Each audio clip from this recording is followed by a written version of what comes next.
Bueno, buenas tardes a todos.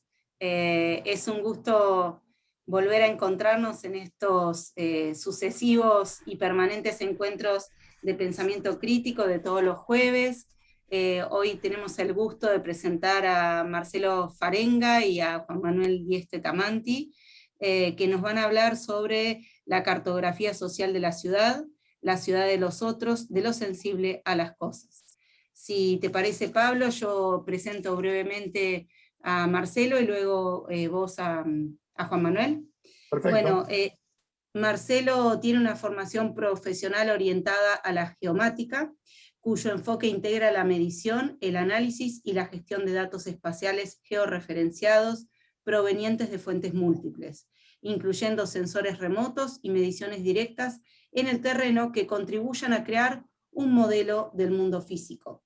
La geomática es transversal a todas las disciplinas geocientíficas que gestionan datos relacionados espacialmente, geodatos, aplicándose a estudios ambientales, planificación del uso sostenible de los recursos naturales, ingeniería, navegación, geología, geofísica, oceanografía, agronomía, ordenamiento territorial, catastro, uso de la tierra, turismo, etc.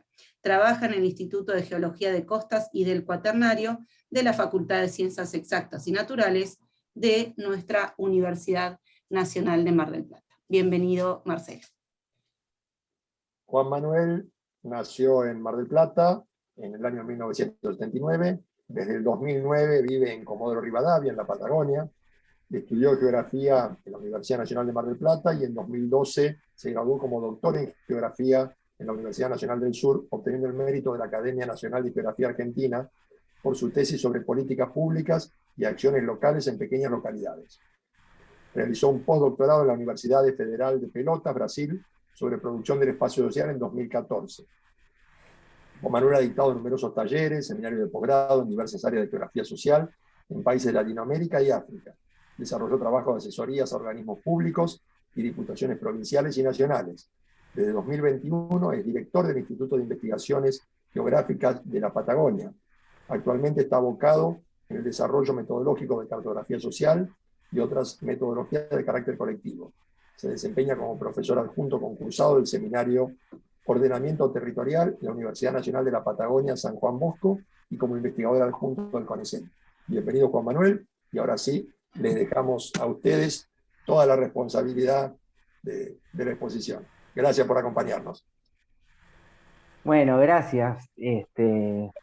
Muchas gracias, Pablo, Juliana, Hugo, ahí, que la verdad que, bueno, Hugo fue un compañero también de la facultad, que lo reencontré acá hace poco en los chats que tiene el grupo, y una sorpresa. Pero además les quiero agradecer porque, bueno, también nos hemos encontrado, y en esto con Marcelo también, hace creo que 3 años, cuando compartimos un curso. Estaba Julián, Almendra, no sé si está Almendra ahora acá también. Eh, y bueno, son cosas que venimos trabajando hace algunos años, y bueno, recibir nuevamente la invitación también es un halago. Yo quiero, antes de arrancar, también contar que, bueno, tengo 42 años y a Marcelo lo conozco desde que tengo 12 o 11 años, no me acuerdo bien, pero encontrarnos con Marcelo hablando de esto, que para nosotros es un debut, estar juntos acá compartiendo un poco lo que vamos a trabajar, que es por un lado la teoría y por el otro lado el método en la práctica. Para mí es un placer, pero tiene que ver también con la búsqueda, ¿no? Y en eso también me voy a remontar a cuando tenía 12, 11 años y lo conozco a Marcelo. Eh, Marcelo estaba trabajando, creo que donde sigue trabajando hoy, que era en el Centro de Geología de Costas, y ese lugar era en ese momento lo que hoy es Google Earth, ¿no? De alguna manera era el lugar donde podíamos ir a buscar mapas o cartas, después me enteré que se llamaban más adelante. Pero bueno, son mapas. hablando así sencillamente, y eran mapas de partido de General Pueyrredón, de Balcarce, con muchos detalles, una escala donde podíamos ver hasta dónde estaban ubicados los árboles. En algún momento por ahí Marcelo después puede explicarlos con mayor criterio científico, porque yo lo voy a explicar así desde el sentimiento y cómo movilizó esto. Y en ese momento era también era otra era, de alguna manera, en función de pensar el espacio y el territorio, porque esos años, año 91, creo que diría 89, 90, 91, incluso dentro del partido de General Pueyrredón había lugares que eran un mito desde el punto de vista espacial o territorial, donde pocos habían llegado y además no había fotos. Incluso hubo en algún momento algún libro del arquitecto, me acuerdo, Cova, y había algunos otros relatos que hablaban sobre la Copelina, lugares donde que hoy uno sinceramente puede acceder haciendo un clic y buscando ahí en una foto, incluso tiene estrellitas y bueno, otras cuestiones que también serán después para pensar. Estrellitas me refiero al Google y a esos rangos de calificaciones que ahora todo otorga, ¿no? Pero en ese momento no era así, entonces había que ir a buscar mapas a ese lugar y ahí se desplegaban unos papeles muy viejos que habían hecho desde el Instituto Geográfico Militar en ese momento, y con eso uno podía ir a buscar, a descubrir o a transitar por lugares que eran nuevos y en la imagen siempre para producir aventuras, si se quiere, o para otras cosas también, ¿no? Todo eso cambió mucho y en los últimos 30 años el uso de las tecnologías nos llevó a este momento en donde parece que no hay nada por descubrir y que todo es visible desde un sensor remoto, desde un satélite o desde cualquier sistema articulado en línea como los teléfonos, o hoy estábamos viendo otro tipo de sistemas en tiempo real que nos dicen cuántas personas entran o salen a determinados lugares a nivel provincia o ciudad y están conectados a nuestros teléfonos.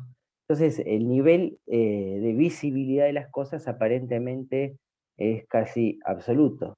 Pero bueno, nosotros, por suerte, digo, y dentro de geografía, de la psicología, de la filosofía, también hemos empezado a abordar otras preguntas. Y de eso se trata este seminario, que creo que son las mismas preguntas que tienen que ver con la búsqueda, pero ahora quizá la búsqueda ya no es material, sino que es una búsqueda también eh, desde lo subjetivo y desde lo sensible. Por eso el título un poco, me parece, de la presentación, y que tiene que ver con preguntarnos qué hacemos cuando nos encontramos con las cosas, que es una pregunta filosófica, es una pregunta que se hace Deleuze, que es un filósofo francés, yo admiro mucho, y que sencillamente se hace esta pregunta, es cuando nos encontramos con algo que nos pasa, ¿no?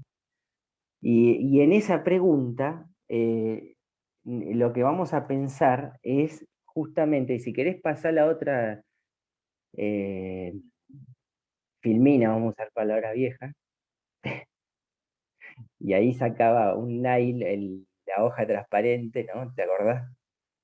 Bueno, justamente en esa pregunta de qué hacemos cuando nos encontramos con las cosas, aparece esta idea de la multiplicidad y la heterogeneidad, ¿no? Estas dos cosas yo creo que nosotros podemos de alguna manera hacer una analogía con la noción de ciudad, en el sentido de lo heterogéneo y la coexistencia de las cosas. Es decir, en la ciudad, además de heterogeneidades en relación a los objetos, también hay una heterogeneidad en relación a pensar cómo los sujetos abordamos esos objetos. Y ahí, con esto me quiero referir, por ejemplo, a cómo desde los diferentes sujetos podemos enfrentar la idea de una plaza o de la costa, ¿no? O la almendra. Y en el teléfono me aparecen como unos cositos abajo. ¿Cómo andás?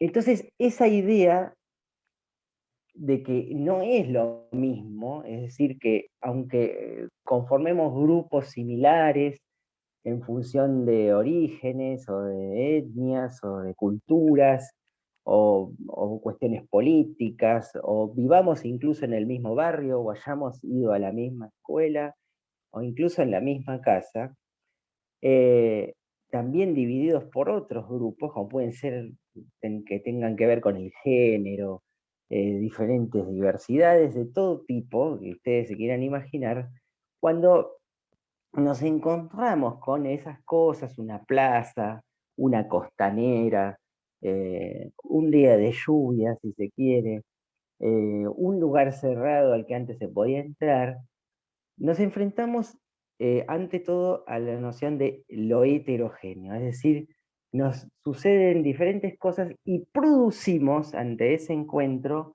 una cosa diferente. Que esa es otra de las preguntas que nos invita, bueno, queremos invitar un poquito a pensar para después ir abordando lo que es la práctica.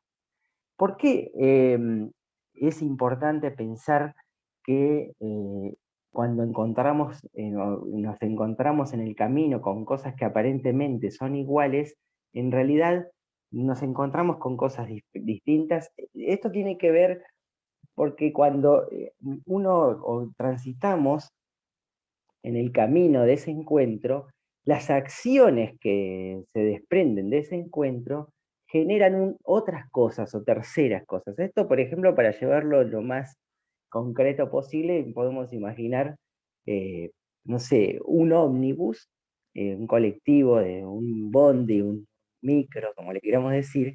Por supuesto que es el objeto, parece aparentemente una sola cosa y que cumple una sola función, pero no es lo mismo y no lo implica para nada para un adolescente, para una mujer de noche que lo toma en una plaza, para un varón que va apurado porque no sé qué tiene que hacer, o para un tipo que se lo tomó para ver hasta dónde llega en el recorrido porque quiere simplemente pensar en una butaca. Entonces, esto no solamente se simplifica a un nivel subjetivo y individual, sino que después tiene que ver con las acciones, por ejemplo, de reivindicaciones e incluso de planificación de las cosas, porque quien planifica o quienes planifiquen también experimentan estas situaciones.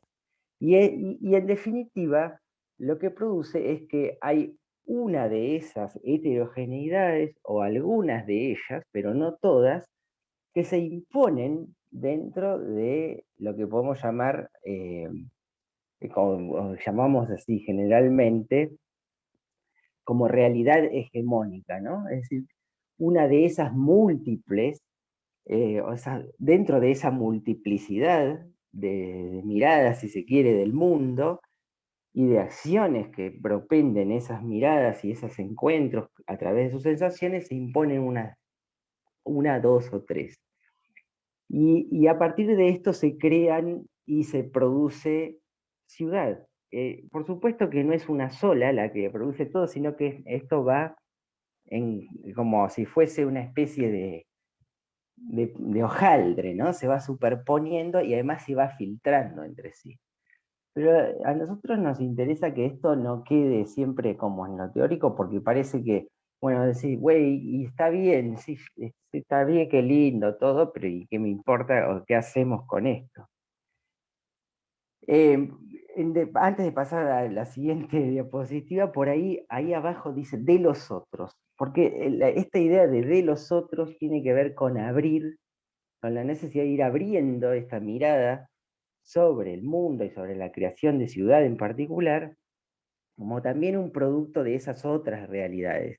Hay otras tensiones de deseo, que pueden tener que ver con lo económico, con lo cultural, con el conflicto, etcétera, pero que se van a imponer y van a producir objetos heterogéneos que se encuentran con otros, aunque tengan el mismo nombre. Ahora vamos a ver cómo resolver esto, y que entran o desarrollan un cierto tipo de conflictividad. Todo esto, pasa a la próxima, si querés, desde la cartografía, pero no desde la cartografía tradicional, o sea, desde la noción de método cartográfico. Y ahora voy a hacer eh, una diferenciación con eso, pero antes de dejarlo a Marce hablar, porque si no entra en confusión.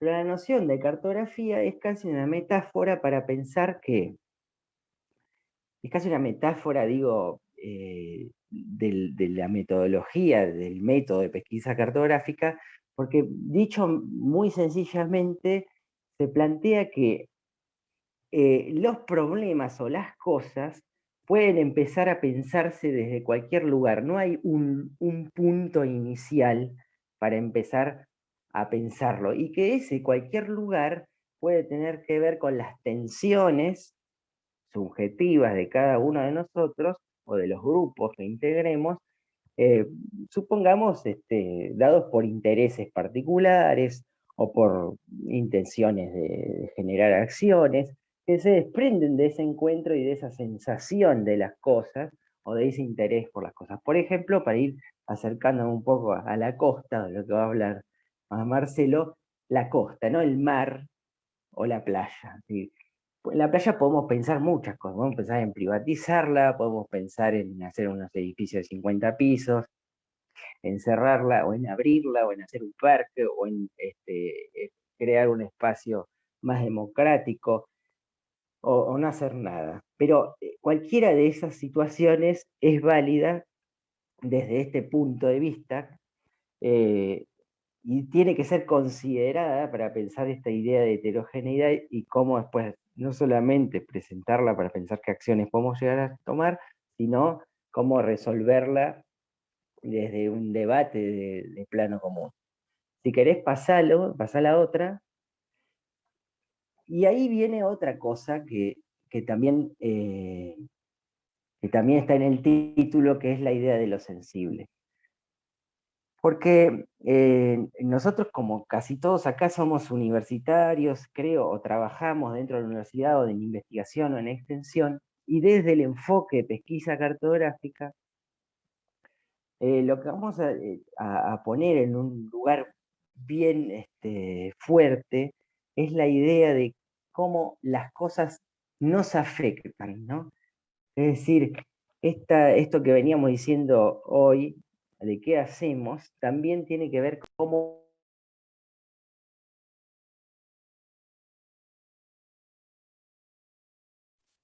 pero como estoy con el teléfono, me sonó el teléfono en el medio.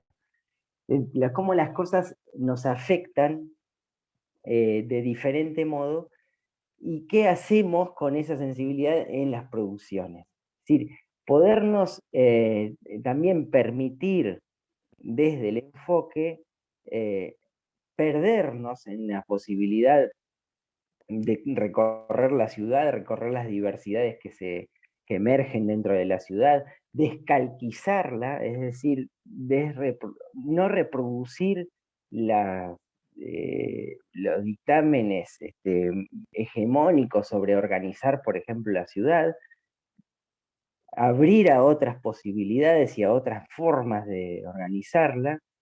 Y finalmente, como método también, que también es planteado por la deriva de los situacionistas, que por ahí ahora no da el momento para seguir conversando, es salir esta idea que es de Simmel, de salir de la actitud blasé. Esto de la actitud blasé dentro de la ciudad tiene que ver con que nosotros en la ciudad generamos determinados mecanismos para defendernos de esa diversidad, de esa heterogeneidad, ¿no? De encontrar grandes injusticias, de encontrarnos con cosas, con basura, con cuestiones que nos duelen, y entonces la actitud blasé para Simmel es de alguna manera ese automatismo que nos permite continuar. Bueno, salir de la actitud es dejarse afectar por eso, y viene dentro de la desnaturalización de los acontecimientos que suceden dentro de la ciudad.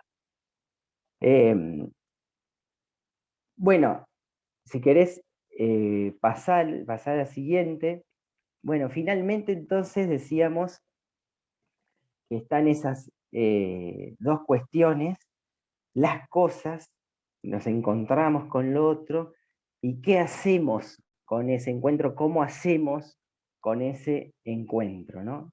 Y ahora, yo, si querés pasar a la siguiente, las imágenes esas que están de fondo están buenísimas, por supuesto no las hicimos nosotros, son de, ahí al lado son de Federico Weiner, que es un artista, por ahí lo conocen, argentino, que hace obras de arte con imágenes satelitales. Y se los recomiendo, búsquenlo, porque es muy bueno. Bueno, esta es la última filmina, Marce, así que después te voy a dejar la palabra. Pero finalmente esto del encuentro con las cosas y cómo hacer, yo hoy no voy a hablar de metodología de cartografía social, lo que estoy haciendo es una especie de sobrevuelo, así, sobre la cuestión más básica y teórica, sobre cómo nos enfrentamos a ese encuentro, es poner en juego una idea que desprende de la filosofía de la diferencia y que está plantada dentro de el método de pesquisa cartográfica y que nosotros en cartografía social ponemos en práctica, que es la idea de construir, o sea, no es una idea, ¿no? Es el planteo de construir un plano común. Bueno, ¿qué es esto de construir un plano común? Y viene a resumir todo lo que venimos conversando.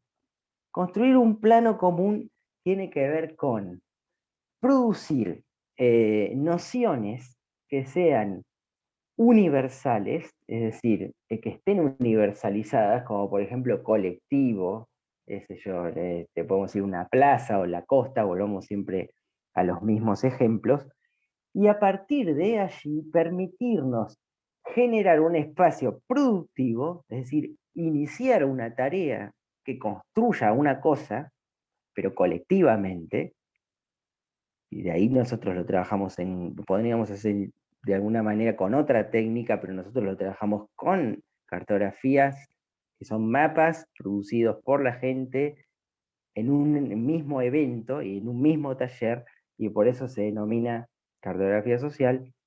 El plano común pone a la tarea ese debate de lo universal, podría ser la idea de barrio, es decir, van a ingresar, por ejemplo, nociones que tienen que ver con los límites, con lo histórico, con lo sensible, con el género.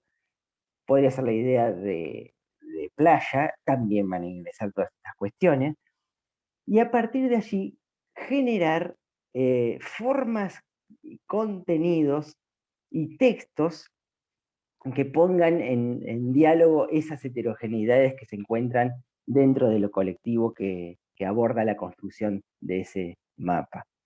¿Esto cómo se logra? Se logra a través de algunos mecanismos que podemos poner en juego, como por ejemplo el derrotero, o podría ser también una guía, o podríamos pensarlo de muchas maneras, pero que esencialmente lo que hace es traer nominaciones, nombres, conceptos que son de uso universal, y a partir de allí plantear el objetivo de generar una tarea. En este caso es el mapa. Cuando esto acontece, se producen diversos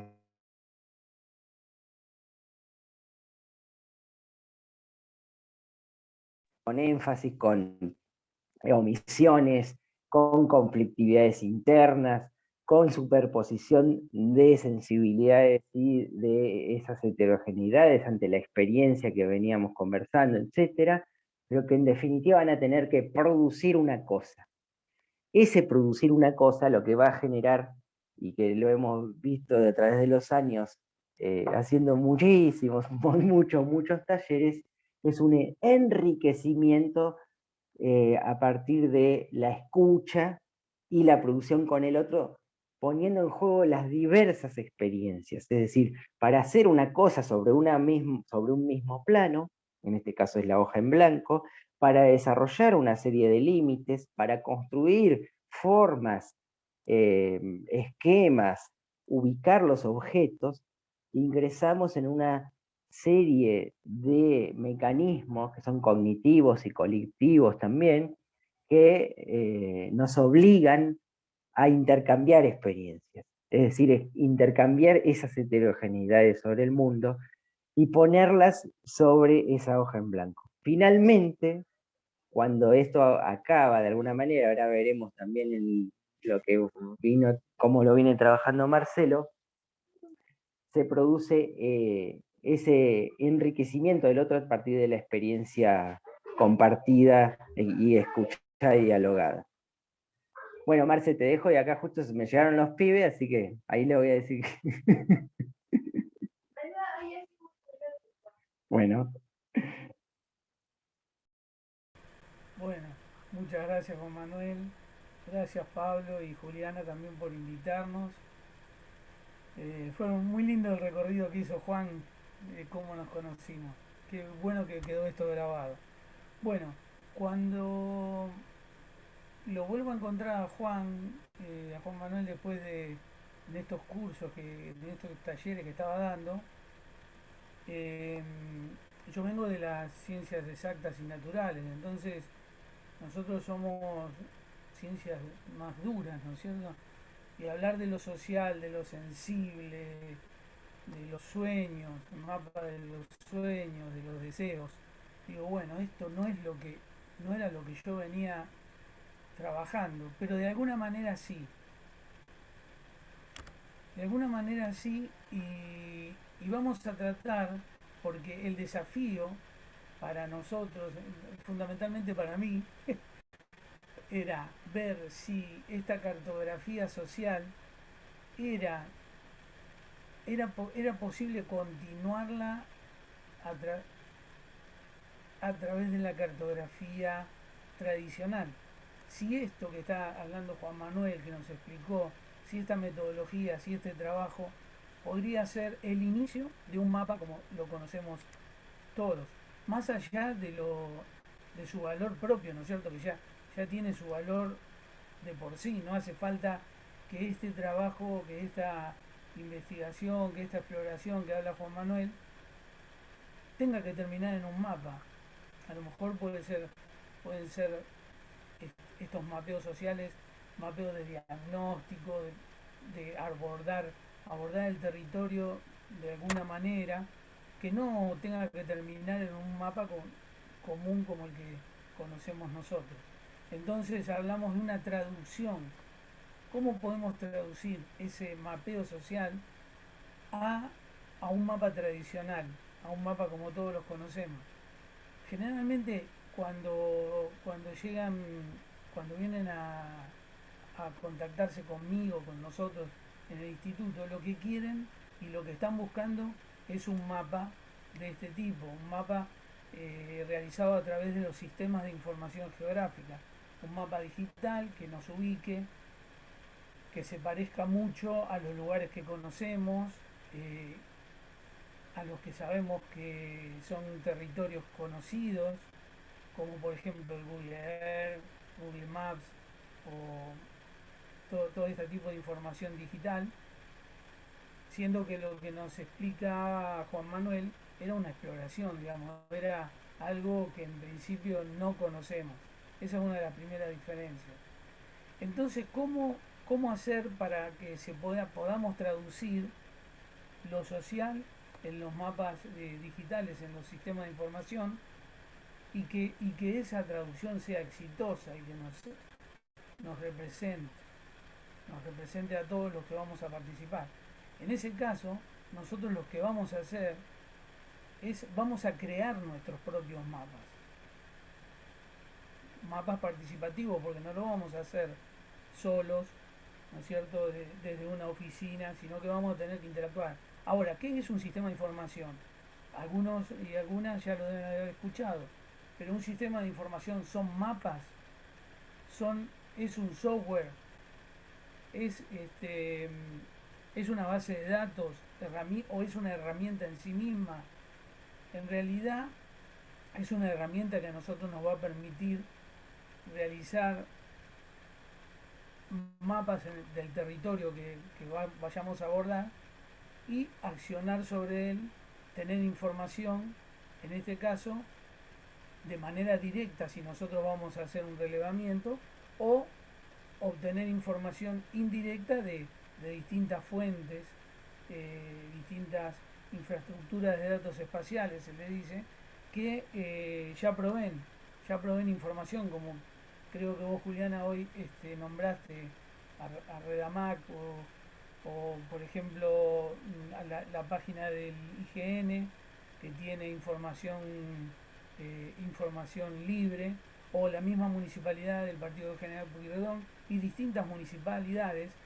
Escuché que hay una compañera que es colombiana, ellos tienen trabajado muy bien todo lo que es infraestructura de datos y sistemas de información y datos libres. O sea, uno puede traer datos libres de fuentes que ya han trabajado, o del INDEC, digamos, ¿no es cierto? ¿No? Datos que ya están disponibles, que no tenemos que producirlos nosotros. Pero nosotros vamos a tratar de, a partir de las fuentes conocidas, relevar nuestra propia información, buscar nuestra propia información a través de mapas participativos. Eso es lo que sugerimos nosotros. Desde el grupo nuestro, no caer directamente a un mapa, a realizar un mapa que tenga solamente el contenido de lo que nosotros creemos que tiene que ser. Antes de iniciar un mapeo, porque vieron que ahora todos quieren hacer mapas. No sé si será que a mí me toca escuchar, pero en todos lados están hablando de mapeos, mapeo participativo, mapeo colaborativo, mapeo de escuela, mapeo de huerta, mapeo de basurales. Bueno, por todos lados aparece la palabra y a veces está utilizada de manera muy liviana, ¿no? O qué hay detrás de ese mapa. Antes de iniciar cualquier mapeo de este tipo a través de un sistema de información, tenemos que hacernos estas preguntas que son fundamentales, que no nos gane, digamos, la dinámica que queremos hacer y no hacernos estas preguntas. ¿Qué es lo que vamos a hacer? ¿Por qué lo vamos a hacer? ¿Para qué? ¿Cómo? A veces tenemos una problemática muy grande para abordar y resulta que los proyectos son de un año o de 6 meses o de 8 meses y queremos hacer un relevamiento faraónico y no podemos, o sea, tenemos que tener en cuenta la escala de nuestro trabajo, la escala espacial, digamos. La escala espacial puede ser nuestro barrio, nuestro partido, nuestro departamento, nuestra provincia. Bueno, ¿cómo lo vamos a hacer eso? ¿Quiénes? Porque muchas veces decimos, bueno, vamos a hacer esto y resulta que somos dos, que estamos en miles de cosas, o 3 personas, y que no va a ser floja esa pata. Tenemos que pesar muy bien el problema, la magnitud y quiénes vamos a trabajar, dónde lo vamos a hacer y para quién. El famoso para quién, digamos, es para nosotros, para conocer, o tiene un fin mayor.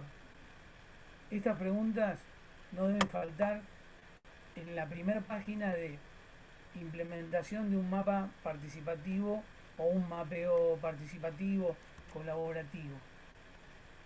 ¿Por qué hablamos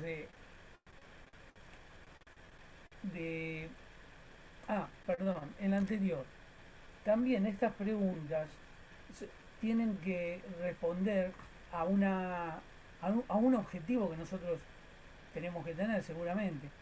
El mapa que queremos hacer o el mapeo es para un proyecto de investigación o es para un proyecto de investigación y de intervención o es para un mapeo para un objetivo de intervención. No es lo mismo cada uno de estos pasos. O sea, no es lo mismo. Tenemos que tener en claro esos objetivos. Ahora, después, nosotros estamos siendo de alguna manera mapeados, ¿no es cierto? Ustedes saben que si vieron una película que ahora el otro día vi, que ahora no recuerdo el nombre, que la escribí en otra diapositiva, toda la información que circula va a parar a fuentes a base de datos que nos mapean constantemente, qué comemos, qué consumimos, por dónde andamos, cuáles son nuestras preferencias. El Google Earth, el Google Maps, o sea, ya nos ofrece una información muy buena, excelente y que todos nosotros utilizamos seguramente. Pero esa información, la que figura ahí, no es la que nosotros no participamos, no nos preguntaron nunca. ¿Quieren que esté en los restaurantes? ¿Quieren que esté en las estaciones de gas natural? ¿Quieren que esté en los hospitales? Bueno, hicieron un mapeo fantástico, un trabajo enorme, pero no nos incluyeron a nosotros en las preguntas para ese mapeo, sino como consumidores. Nosotros vamos a consumir la información que está dada, que nos viene dada por distintas fuentes. Entonces, nosotros queremos dar un propio paso, que es, yo quiero hacer mis mapas, un mapa participativo que sea nuestro, que lo hagamos nosotros. Por eso ahí en la parte inferior derecha dice, son nuestros deseos, nuestra problemática, es lo que nosotros queremos que esté en un mapa. Además de otras cosas que también vamos a utilizar, no está, la tenemos que generar, tenemos que relevarla. Y esa información, a través de un mapeo participativo, nos va a representar, obviamente, a todos quienes trabajamos en la construcción de ese mapa. Estos mapas, tienen que constan de la georreferenciación de objetos, por ejemplo, puntos, polígonos o líneas, ¿no es cierto? Esos puntos, polígonos o líneas van a representar algo, un dato geográfico, por ejemplo, tomemos el punto que es el más fácil, que puede ser, el punto puede representar escuelas, hospitales, CAPS, Centro de Asistencia Pública de la Salud, Primaria de la Salud, comités barriales de emergencia, sociedades de fomento. Lo que nosotros queramos hacer va a estar representado en un punto, en ese punto. Parcelas van a ser en polígonos, ríos, carreteras, arroyos, van a ser líneas. Ese sería el dato geográfico, que va a estar integrado, ese objeto, además de estar georreferenciado, tener latitud y longitud, va a tener esa dimensión, punto, línea, polígono. Pero también van a tener componentes espaciales. La componente temática, que van a ser muchos puntos, que son las componentes espaciales, pero cada punto va a tener una componente temática distinta. Algunos van a ser hospitales, algunos van a ser centros de salud, algunos van a ser escuelas. Esa sería la componente temática. Y también podría tener una componente espacial, en el caso que nosotros hagamos mapas, digamos, de monitoreo. O sea, ¿qué pasó con estas zonas en el año 2000 y en el año 2010? Estas zonas están mejor, están igual, están peor. Siguen en su misma superficie, se retrotrajeron, crecieron. ¿Cómo se movió ese objeto espacial? No siempre necesitamos de la escala temporal.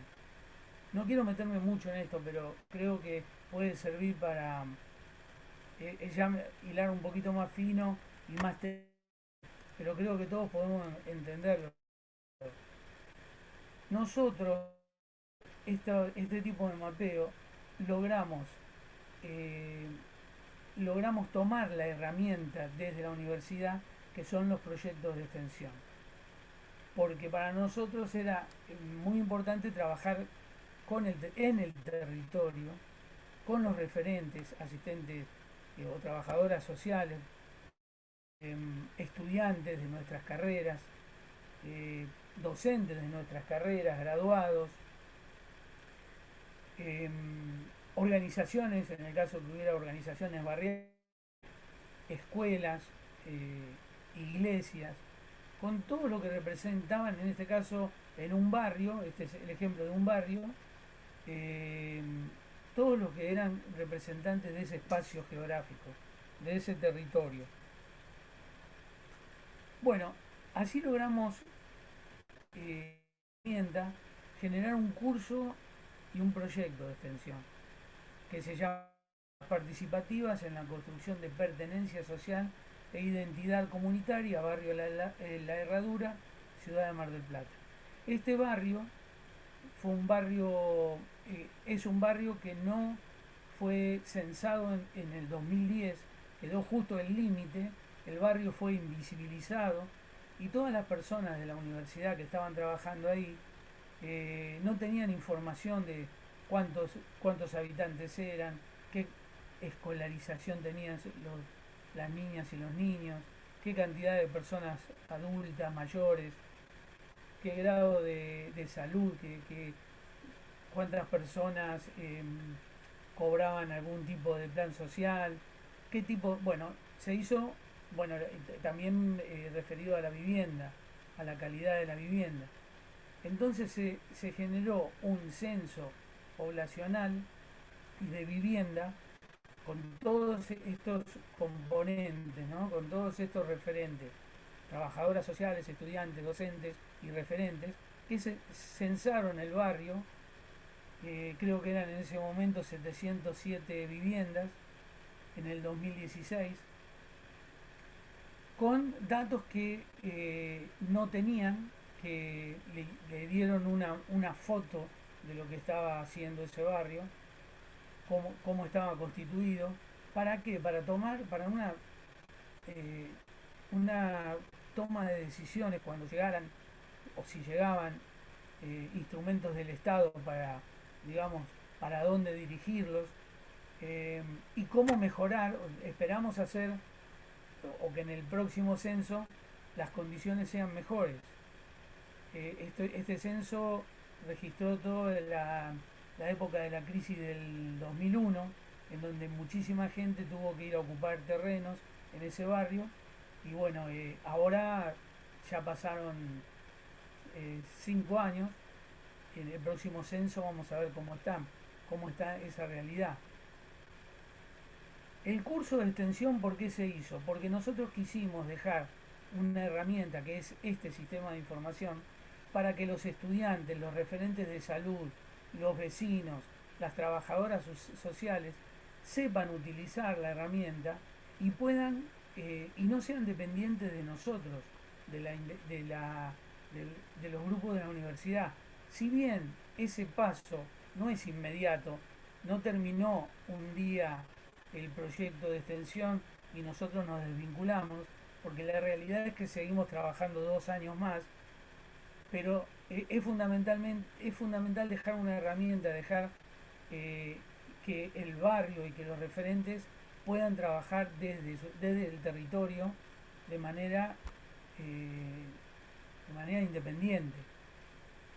Ese fue uno de nuestros objetivos. Por ejemplo, antes de hacer el taller con Juan Manuel, el seminario, cuando nosotros abordamos el territorio, estos eran los mapas, de alguna manera son los protomapas sociales de los que hablaba Juan Manuel, en donde nos mostraban qué tenían relevados ellos y qué querían relevar. Y bueno, fíjense que a la derecha, a la izquierda, todas las referencias que ellos querían mapear, las calles, la luminaria, los terrenos baldíos para limpiarlos o para ocuparlos, dónde estaban los comercios, porque había distintos emprendimientos en el barrio, dónde estaban las luminarias, los microbasurales, bueno, diferentes temáticas que después fueron siendo abordadas en ese censo que se realizó, más otras temáticas que fueron surgiendo. Acá en esa parte amarilla está un planito o una hoja una supuesta organización que teníamos. Bueno, ¿quién se va a dedicar a esto? Y eso era todo, digamos, cómo íbamos a abordar el territorio.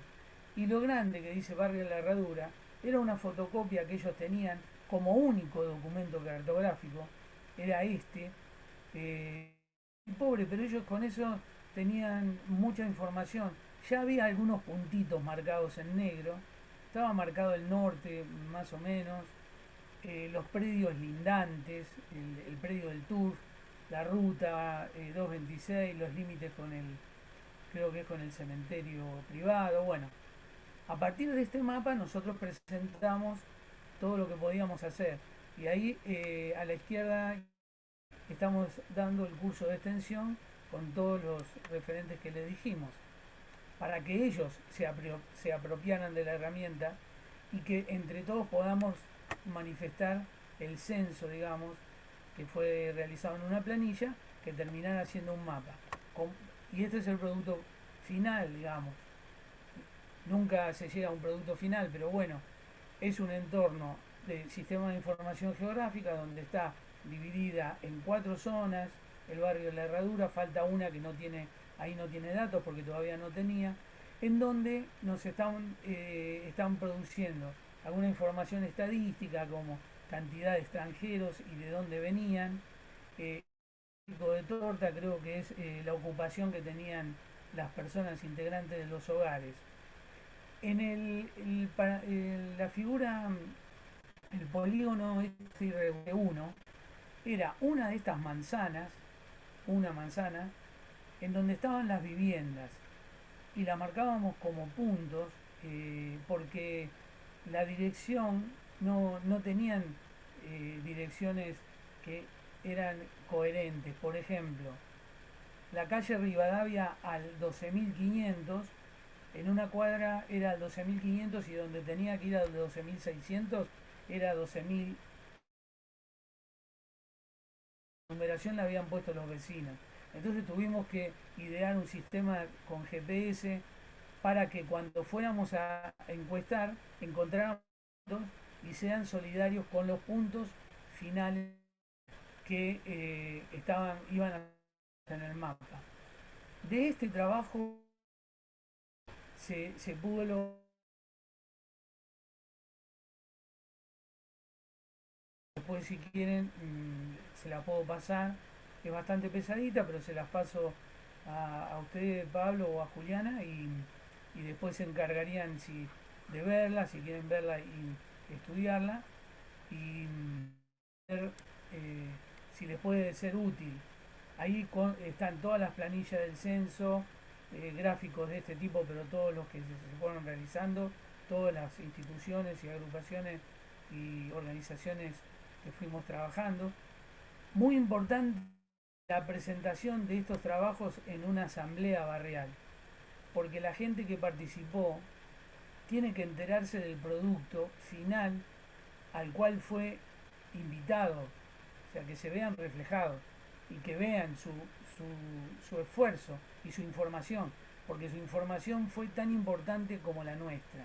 O sea, nosotros no caímos de la universidad en un helicóptero a darle una solución a este barrio o a cualquiera, sino a generar un espacio común de trabajo, que como para seguir mejorando y seguir implementando herramientas que vayan avanzando en este tema, ¿no? Bueno, acá están nuestros correos, por si quieren hacer alguna, después escribirnos. Yo creo que una cosa para también ir armando como ese vínculo, porque no sé cómo es tejida esa relación metodológica entre lo que aparentemente parece, como decía Marcelo, más duro, que tiene que ver con un enfoque matemático, ¿no? Fijado a un plano cartográfico tradicional, y esto otro que también venimos abordando tiene que ver con lo sensible. Sobre todo porque hay un paso entre de hacer visible y dar posibilidad a que hay otros modos de hacer cartografía, no solamente cartografía como más vernácula o estas cartografías que se producen así, en la que mostraba Marcelo, en la herradura que ya estaba generada en el barrio, o la que podamos producir a partir de cartografía social, sino también que hay instrumentos como, igual ahora creo que les podemos copiar, hay instrumentos online y gratuitos como OpenStreetMap, etcétera, que sirven también para editar y actualizar mapeos en lugares en donde justamente la problemática de cierta manera está dada porque al no haber cartografías o al no haber relevamientos oficiales, entonces también hay, se traducen espacios ninguneados, si se quiere. Pero una de las maneras también de alternativa y resistencia es, como mostraba creo que Marcelo ahí, ir construyendo textos cartográficos por tantos lugares sea posible, de alguna manera sentando precedentes. Si estos nacen desde abajo, las necesidades vienen justamente puestas del barrio, mucho mejor todavía. Así que bueno, está buenísimo. Bueno, muchísimas gracias, Juan Manuel y Marcelo. Excelente lo de ustedes, muy teórico, práctico y entretenido. Creo que es una combinación excelente. Ahora abrimos el espacio para el debate. Les pedimos, como siempre, que sean preguntas cortas para que puedan participar todos. Antes de Gonzalo, que ya levantó la mano, hay una pregunta ahí que hace Diana Nieto y pide de ustedes la opinión sobre los mapas GIS o GIS. Pido disculpas porque ustedes son los que saben de lo que está hablando Diana. Bueno, justamente, perdón Juan, No, pero habla vos, Marcelo. es justamente, no, justamente eso es de lo que estuvimos hablando. GIS es en inglés lo que nosotros dijimos como SIG, Sistema de Información Geográfica, es en castellano y GIS es en inglés, son las siglas. Bueno, es justamente lo que estuvimos hablando. Buenas tardes. A ver, espero que se me entienda y se me escuche. Soy Diana Nieto. Soy asistente universitaria de la Universidad Se te escucha Católica. muy cortado, Diana. Hay como interferencia en tu micrófono. A ver ahora. Bueno, ¿cómo están? Buenas tardes para todos.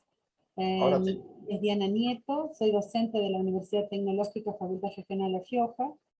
Y la pregunta iba, capaz que no supe expresarme, sobre el mapeo GIS, esta combinación de que, si bien es cierto, queremos participar todos y queremos hacer nuestros propios mapas, pero esos mapas los vamos a representar de alguna manera gráfica.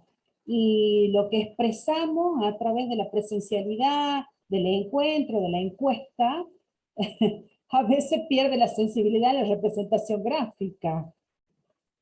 Por eso hablo, y sobre todo porque me especializo en accesibilidad, por eso estoy participando de este seminario, y poder transmitir a través de estos sistemas de representación, estas encuestas que hacemos, cómo le transmitimos y cómo lo podemos hacer incorporar y que no queden descolgadas las personas con capacidades diferentes. A eso iba mi pregunta. Creo que, hola Diana, gracias por tus palabras. Creo que en el registro no sé cómo es la encuesta, ¿no es cierto? Pero vos viste que la representación gráfica termina siendo una de las salidas, digamos, del territorio. En este caso era un barrio de 707 viviendas, un barrio chico. Todas las encuestas terminan siendo mapeadas, en este caso como puntos, Y esos puntos a nosotros después nos permiten hacer posteriores análisis y modelos de lo que está ocurriendo en ese espacio. Por ejemplo, queremos ver todas las viviendas en donde los baños están afuera de la casa, de la vivienda. Entonces, de todos esos puntos, que es el universo que mapeamos, solamente se van a poner en un color determinado los que cumplan la condición que nosotros estamos viendo. De la misma manera, personas discapacitadas, pueden ser las consultas, pueden ser variables, ¿no? No solamente una sola pregunta, sino podemos encontrar en ese mapa las personas con ciertas discapacidades que fueron mapeadas y mayores de 60 años, por ejemplo. Y ahí se van a aprender solamente en el mapa los puntos que cumplan con esa condición. O sea, no la salida gráfica digamos, está contemplada en los GIS o en los sistemas de información geográfica. Es parte de su potencia. No sé si te respondí y si entendí la pregunta, Diana. Sí, muchas gracias, Marcelo.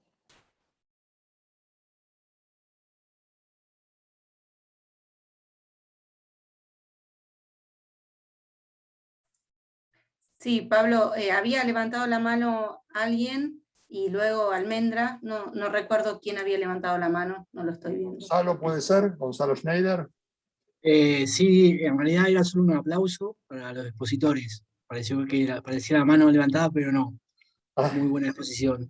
Está bien, gracias. Igual hacemos un aplauso especial cuando terminan todos para que quede bien grabado y figure. Gracias, Gonzalo. Sí, no sé si Almendra tenía, antes de Sandra. Sí, ¿cómo andan? Almendra, creo que va a hablar. Sí. Dale, ¿cómo andan? ¿Cómo andas, Juan Manuel?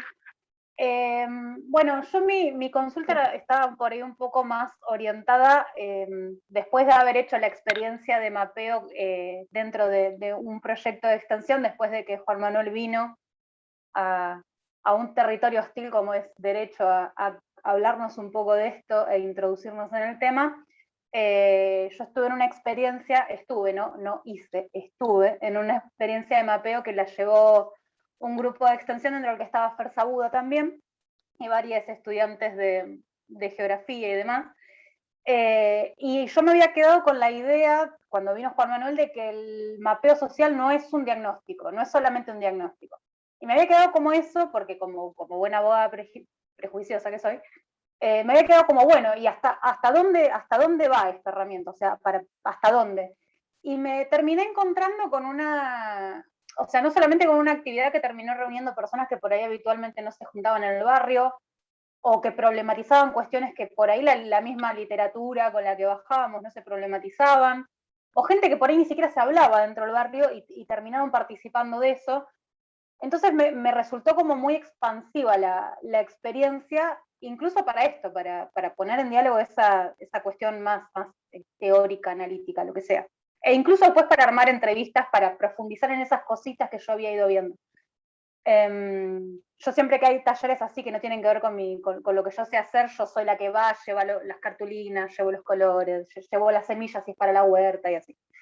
Entonces mi consulta por ahí estaba más orientada a la parte más sensible que había traído Juan Manuel, y tiene que ver con esto, que vos has tenido muchas experiencias de mapeo social, me interesa saber si has involucrado a otras profesiones, cómo las has involucrado, que si disciplinarmente te has encontrado con algún tipo de resistencia, o has tenido que deconstruir algún tipo de resistencia, si has tenido algún intercambio más concretamente más productivo, o que te haya habilitado por ahí alguna manera de repensar también ese mismo trabajo.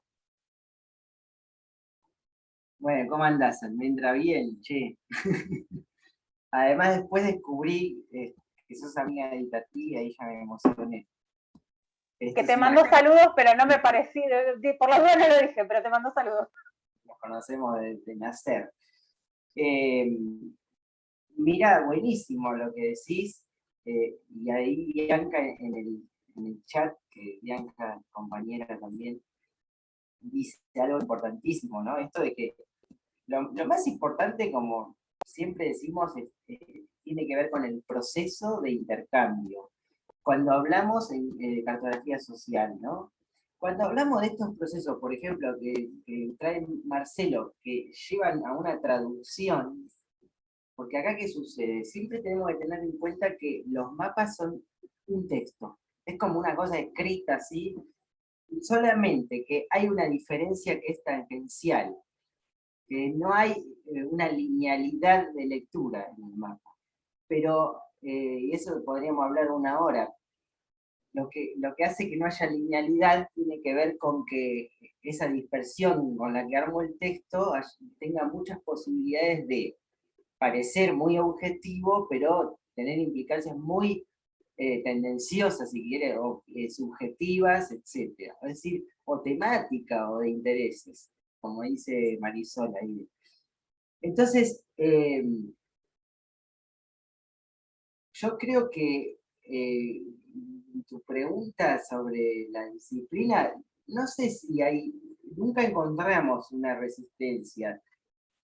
Lo más complicado a veces es en la misma geografía, porque para trabajar con cartografía social, por ejemplo, y con otras disciplinas como hemos trabajado con trabajo social, con comunicación, ahora estamos trabajando con psicólogos en un proyecto de COVID-19 de COFECI, que terminó ahora el proyecto. Hicimos 15 talleres de cartografía social en toda la provincia para hacer el diagnóstico. También, dentro de un diagnóstico comunitario, uno de los textos que fuimos haciendo fue con talleres en Rawson, Comodoro, Rivadavia, Esquel, etc. Y ahí fuimos construyendo un texto sobre las problemáticas que emergieron a partir de la cuarentena. A partir de un derrotero, ¿no? Algo muy similar a lo que mostraba Marcelo también. Hemos trabajado también, en Costa Rica aprendí algo importantísimo que siempre cuento, que es que los geólogos, por ejemplo, fíjense que parecen, o vienen de una muy rígida, trabajan cartografía social para comparar, por ejemplo, movimientos de la Tierra. Es decir, aparecen lagunas donde antes no las había, de un año para el otro, algo que para nosotros es impensado en Argentina. Hay lugares del Caribe, de Latinoamérica, en donde eso sucede. Entonces la dinámica social es tan fuerte como una dinámica natural, y trabajan en conjunto, es decir, pueden articular ambas traducciones. Entonces, yo la verdad que creo que se puede trabajar como un texto más, o sea, ambas cosas, ¿no? La cartografía más tradicional, hay un texto de Brian Harley que se llama la nueva naturaleza de los mapas, que es muy cortito y siempre digo, hay que leerlo, que hace énfasis justamente en que el mapa es un texto más, y que miente, que puede tergiversar, que puede dibujar las cosas de otra manera, porque del otro lado hay un pacto en los lectores del mapa que consideran que eso es objetivo, que eso es una representación de la realidad. Podría llegar a serlo hasta un punto, pero como es un texto podemos modificarlo. Es muy interesante tener siempre presente eso. Y por el otro, que en mi cartografía social es un texto a construir, que estamos todo el tiempo escribiéndolo, y entonces el proceso se impone como importante, y un poco también, por lo que decía Diana recién, en ese proceso de traducción, cuando vamos, por ejemplo, sistematizando o haciendo otros mapas, o pasando cartografías sociales a mapas de SIG, etc., a veces puede haber pérdidas, pero si nosotros elegimos como multitexto, es decir, escribir, hacer dibujos, hacer otros mapas, poder construir gráficos, no sé, transformarlo en otras formas de expresión a eso que va emergiendo en ese proceso de producción, entonces la pérdida se va minimizando, y es más, vamos produciendo más cosas, y se hace más rico todavía.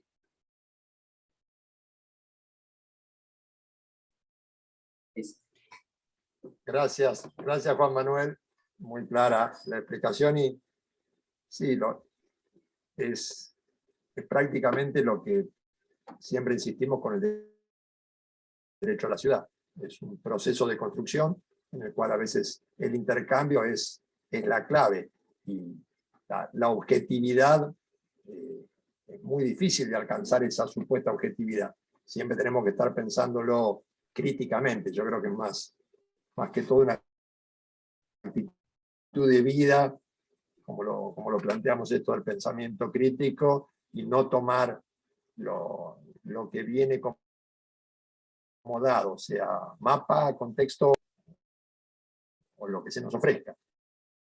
Siempre plantearnos críticamente esa cercanía con la no.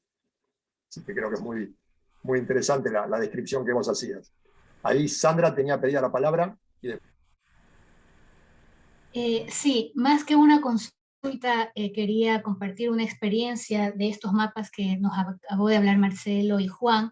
Aquí en la ciudad de Guayaquil, en función de, el tema del COVID que se dio ahora en el 2020-2021, un amigo arquitecto especialista en ordenamiento territorial que pertenecía a la mesa de emergencia sanitaria del municipio, él generó estos mapas en donde pudo hacer un diagnóstico e identificó que en ciertos barrios existía un mayor índice de contagio en razón del hacinamiento de las personas que vivían dentro de la ubicación de esos barrios. Y lo hizo en un mapa.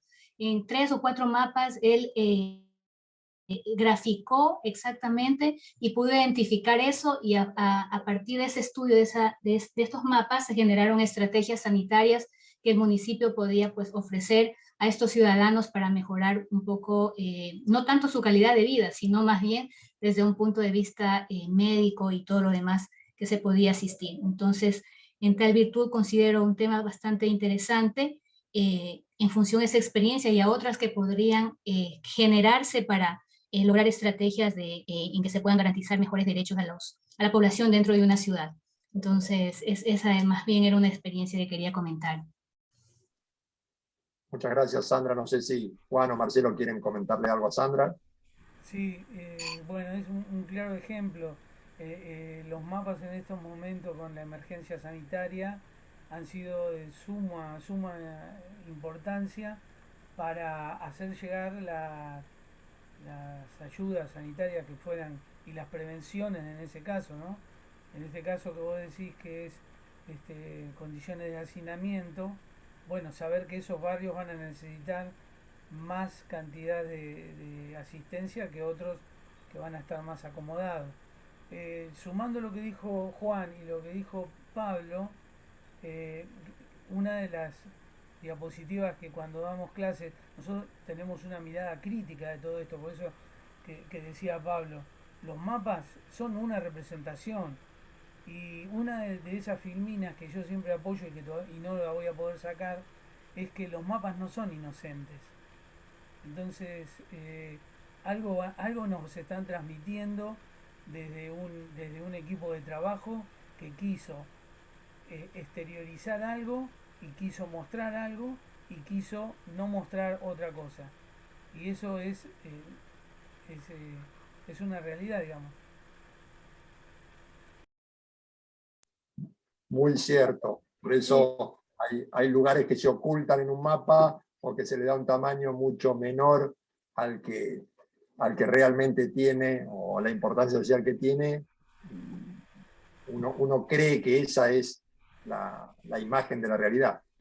Perdón, Juliana, una cosita, porque hay un ejemplo que también siempre ponemos.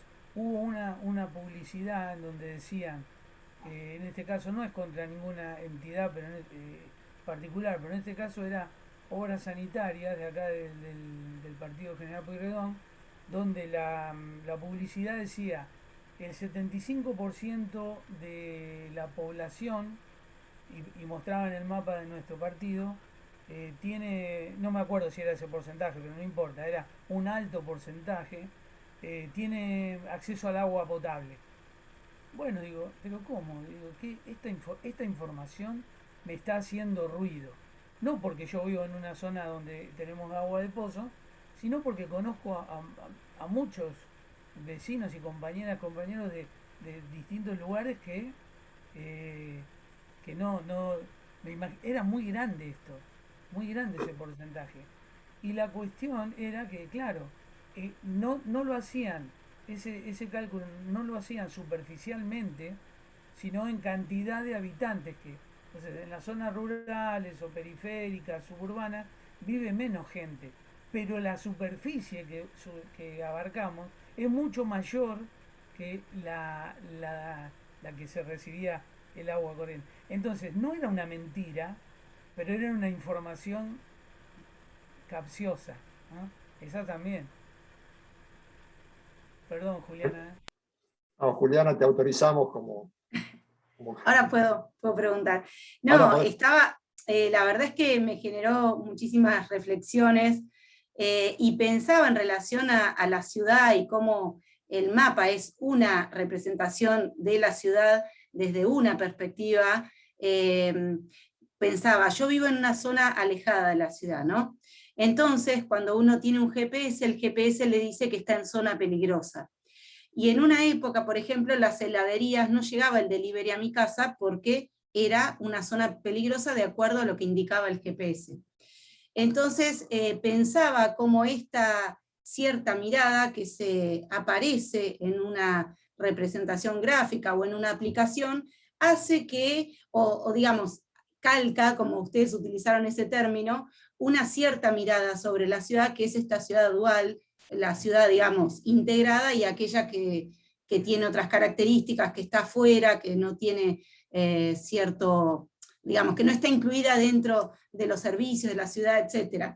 Entonces me pareció sumamente interesante y pensaba esto, tal vez a vos, Marcelo, si hay posibilidad de plantear un reclamo o una modificación, por ejemplo, de ese tipo de mapeos que están en aplicaciones. Si uno puede, como individuo o en representación de una cierta organización, pedir que se modifique. Se me acaba de ocurrir, no conozco del tema, digamos. Bueno, está muy buena. Vos sabés que cuando está muy buena este tema, ¿no? Porque también existe una estigmatización sobre los barrios. Por ejemplo, acá, para los que no conocen, por ejemplo, está el barrio Centenario, que es un barrio que en el inconsciente colectivo de todos nosotros es un barrio peligroso. Entonces, vos cuando vas con si tenés un auto y el GPS, cuando estás por ingresar ahí o pasar, te dice, cuidado, usted está ingresando en una zona peligrosa. Cuando, entonces, ahí vive gente, yo tengo conocidos, y dice, ¿a vos te parece que nos estigmaticen a todos los que vivimos acá como que vivimos en un barrio peligroso? Y la realidad es otra, porque como dice Juan Manuel, a mí me robaron un auto en la calle Bolívar y Salta, o sea, en la zona céntrica, y ahí no hay ningún aviso que me diga que estoy en una zona peligrosa. En realidad estamos en Argentina y en la provincia de Buenos Aires, y esa tarea que vos decís, hacer alguna acción legal, bueno, ustedes son abogados y me parece buenísima que puedan hacerla. A mí siempre me pareció mal, muy mal. Es más, fui invitado en unos trabajos a trabajar en mapas de este tipo y dije, no, yo en esta no... Mirá que me anoto en muchas, me anoto en muchas, pero en esta no en esa no me anoté. Te iba a decir, Juliana, está sacando trabajo para el sector de abogados. Sí, vamos a tener que averiguar, a ver qué se puede hacer, Claro. a ver qué reclamo.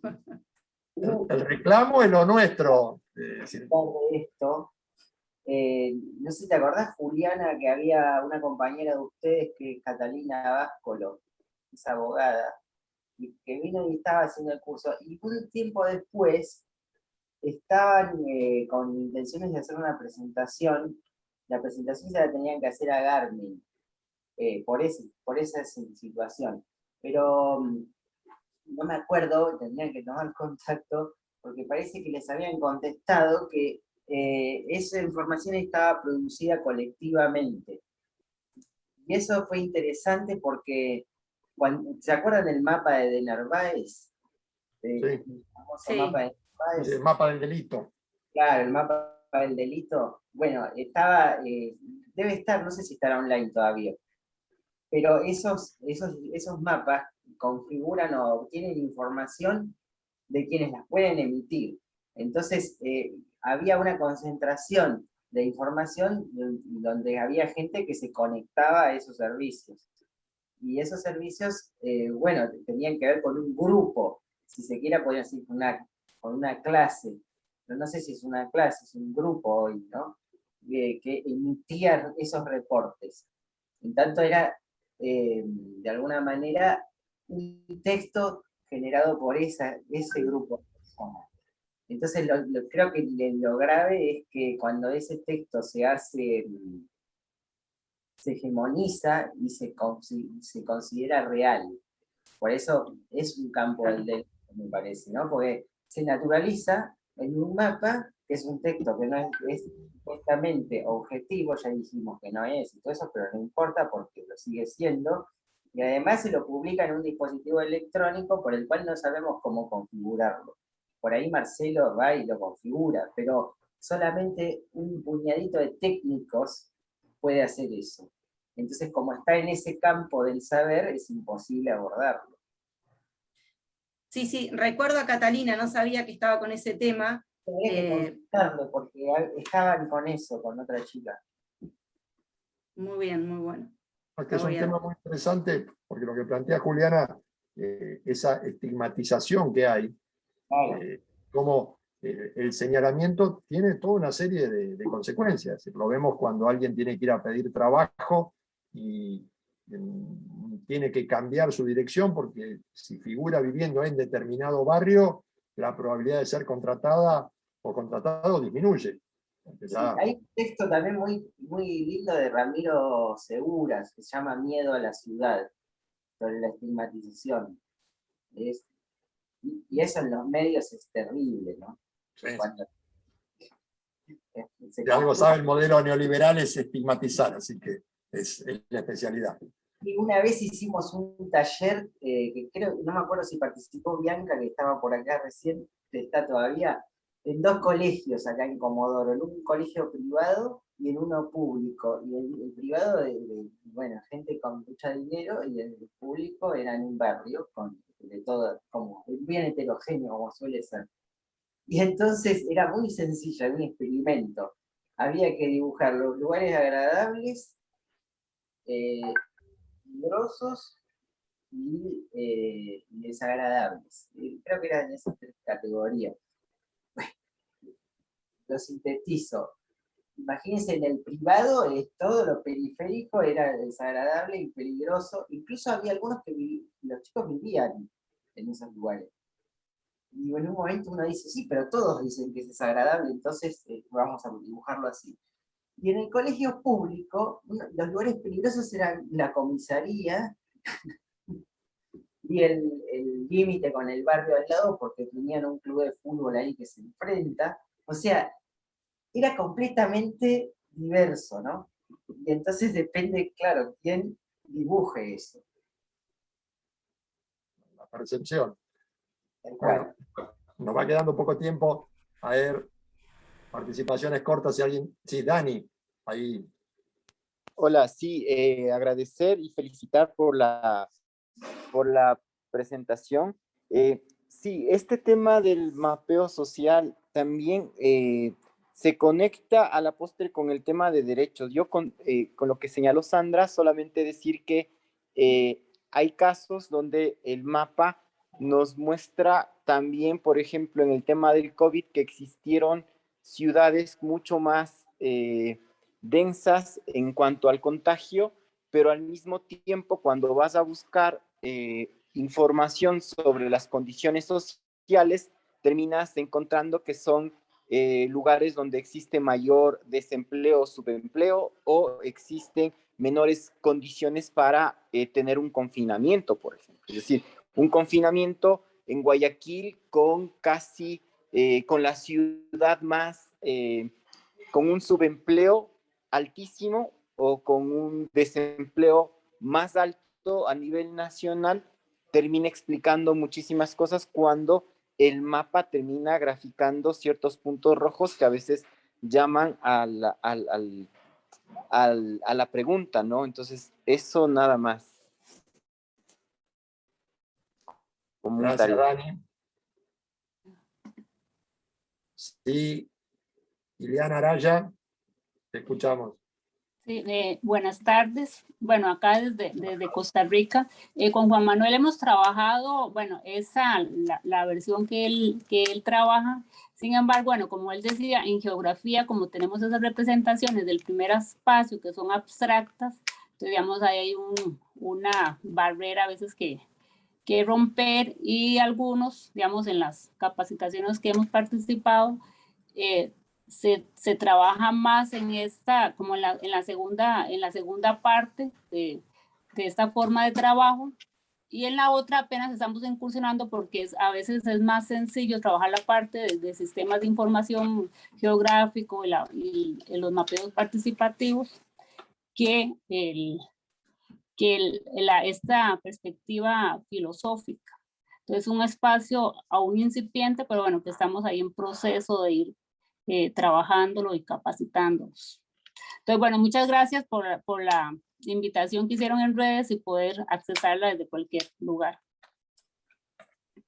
Gracias, Ileana, por tu participación desde Costa Rica. La verdad es, siempre no nos cansamos de repetirlo. La pandemia ha sido un drama, pero ha traído esto, la posibilidad de encontrarnos a tantos miles de kilómetros de distancia, tenerlo hoy a Juan Manuel acá hablando, ¿no?, desde Comodoro, y bueno, ver caras de Costa Rica, Ecuador, Colombia, de todo nuestro país. La verdad es una alegría enorme. No sé si alguien más quiere hacer algún comentario, alguna pregunta para Marcelo, para Juan Manuel.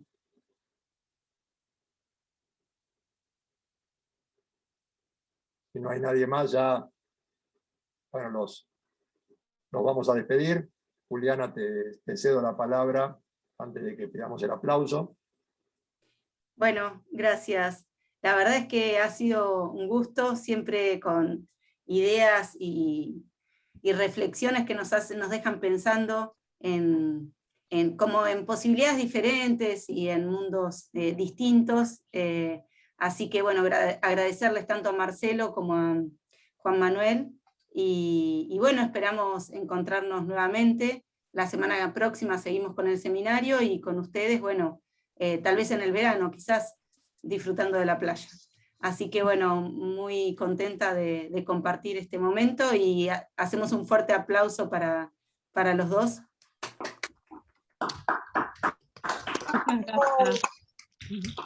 Bueno, muchas gracias, especialmente, bueno, a Marcelo y Juan Manuel por el tiempo que nos han dispensado y la dedicación, y a todas y todos los que nos acompañan, nos siguen acompañando, y los esperamos el próximo jueves. La idea es seguir siempre debatiendo y discutiendo sobre cómo podemos hacer una ciudad mejor.